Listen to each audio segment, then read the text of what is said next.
Mixité des marcheurs, confiance aux gens de terroir, beauté de la région, étonnement d'être là, grâce de la marche, tels sont les ingrédients de la traversée de l'Oriental, festival randonneur.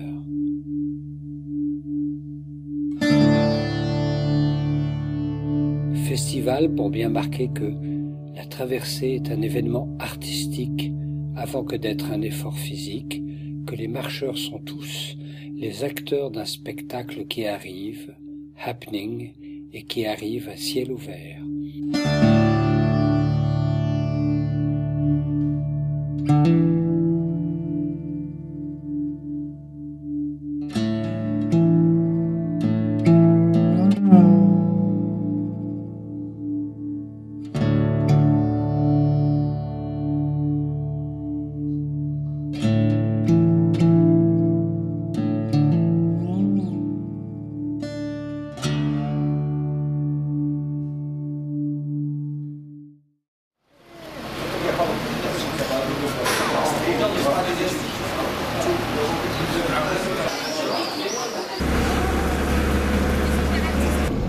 Pêle-mêle dans les minibus du départ, c'était à se demander si, à 40, nous n'étions pas trop. Allez, c'est parti. À très bientôt. Allez, bon courage. Merci. Bonne marche. Bonne journée. Mais au point de départ, où il n'y avait pas de point sinon pour le GPS, dès les premiers pas vers une falaise sévère, à 40 marcheurs, nous nous sentions plutôt chétifs. Rien de trop, sans même l'orgueil des promeneurs solitaires. À nous de ne pas être en trop. Le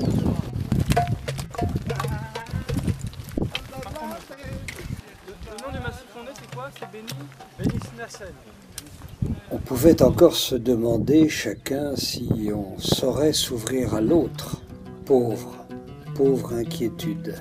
C'est l'autre toujours, paysage, ami inconnu, qui nous ouvre à nous-mêmes.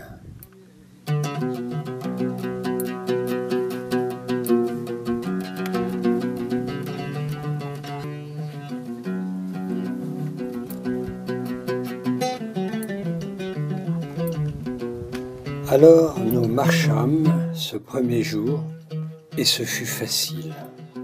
Mais alors pourquoi cette étrange fatigue près de l'arrivée du premier bivouac?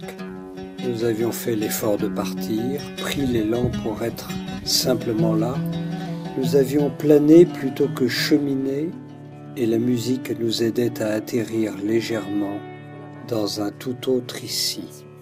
Ils s'immergent dans une durée qui s'étire, flâne, se détache de l'horloge. Cheminement dans un temps intérieur, retour à l'enfance ou à des moments de l'existence propices à un retour sur soi. Remémoration qui égrène au fil de la route des images d'une vie.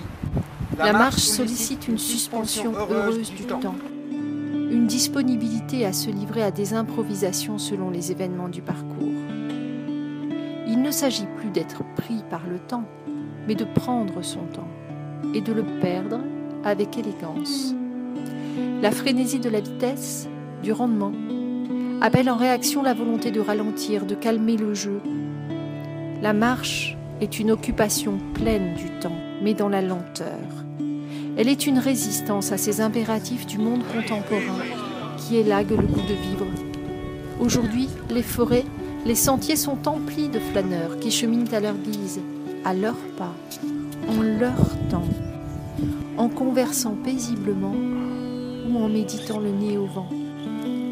Seule la lenteur permet d'être à la hauteur des choses et dans le rythme du monde.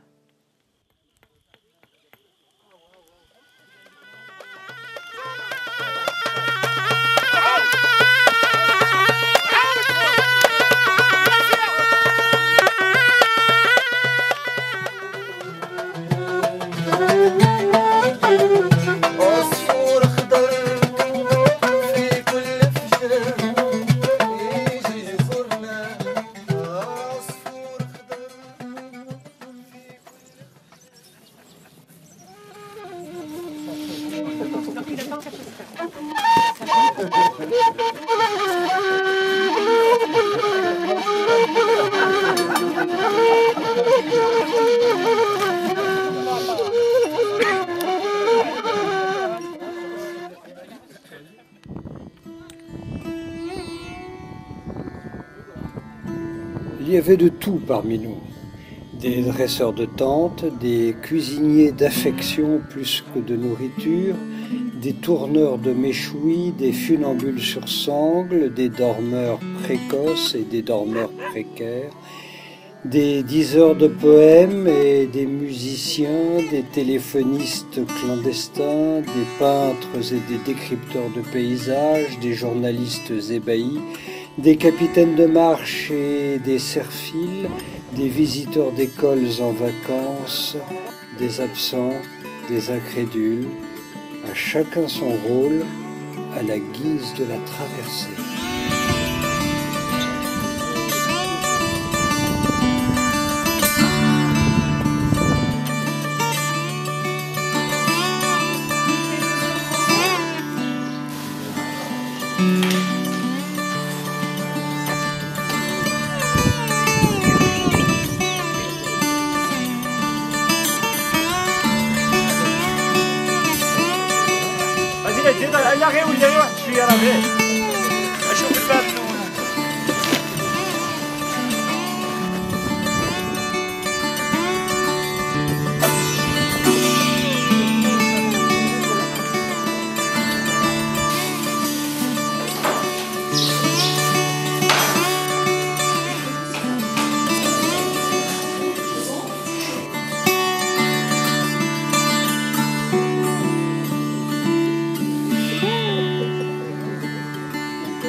Nous, à Grasse, quand les enfants qui naissent sont pas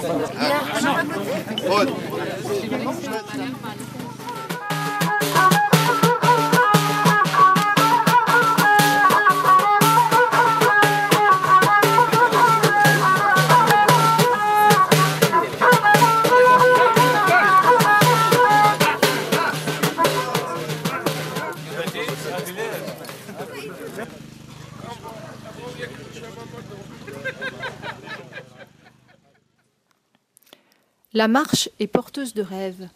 Elle s'accommode mal de la réflexion construite. Cette dernière est plus à l'aise dans la contemplation, les yeux mi-clos, le corps posé sur le mol oreiller d'un sable fin, faisant la méridienne à l'ombre d'une épinède. La marche est action, élan, mouvement. Dans l'effort, sans cesse sollicité par les mutations imperceptibles du paysage, la course des nuages, les sautes du vent, les flaques de la route, le frémissement des blés, la pourpre des cerises, l'odeur des foins coupés ou des mimosas en fleurs, l'esprit s'affole, se fractionne, répugne au travail continu. La pensée butine, vendange, moissonne des images, des sensations, des parfums, qu'elle met de côté pour plus tard, quand, le nid regagné, sera venu le temps de les trier, de leur donner un sens. Vous allez trouver des gastéropodes, toutes les espèces végétales et les animaux qui vivaient dans la cascade à l'époque. Après, ça a été utilisé.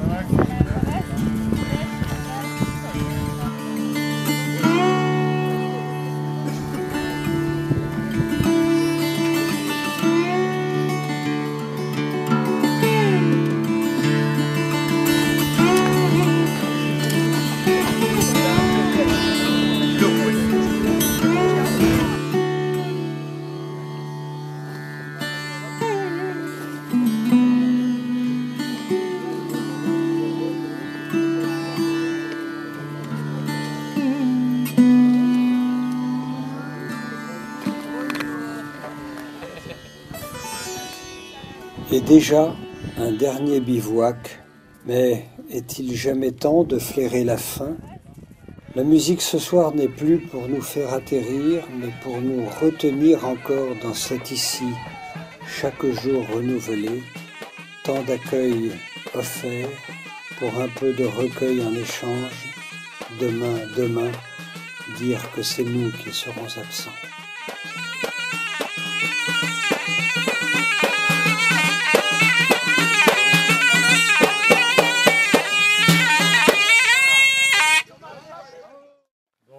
Pour notre dernier bivouac, je crois qu'on a été très bien reçus, pour la deuxième fois d'ailleurs, par l'association Assadet de Rislan. Merci à son président, M. Moumen. Merci à toute l'équipe.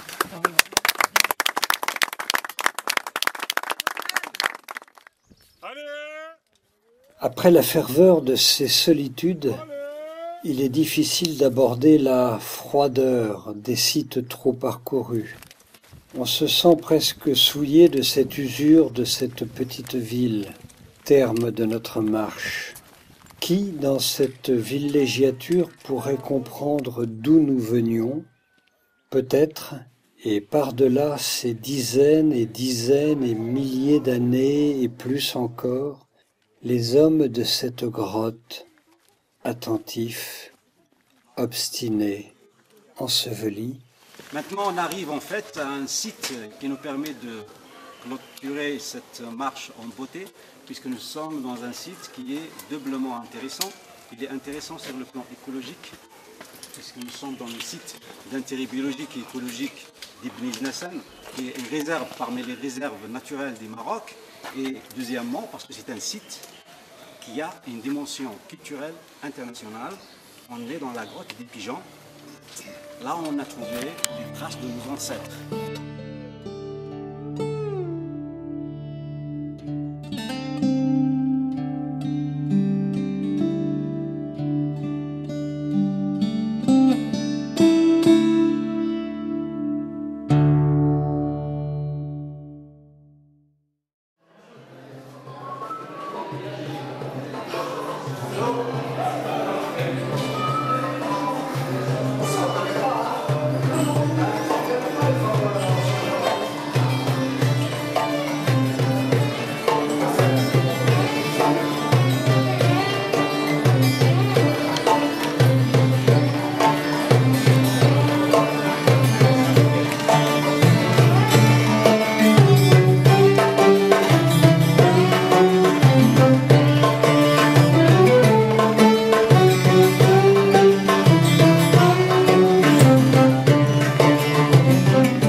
Ce champ fleuri, posé là, est un tableau de Monet.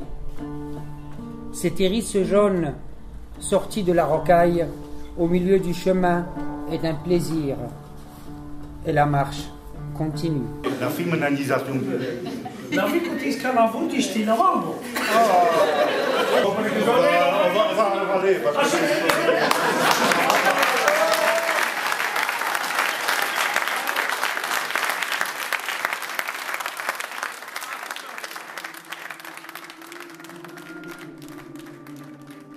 Et chacun de nous d'y aller de son obol et de son ex-voto dans cette cour étroite où se disent les au revoir, images punaisées, phrases dites, rire, merci, discours et guitare indienne, saxo, lutte, derbuka, khaïta.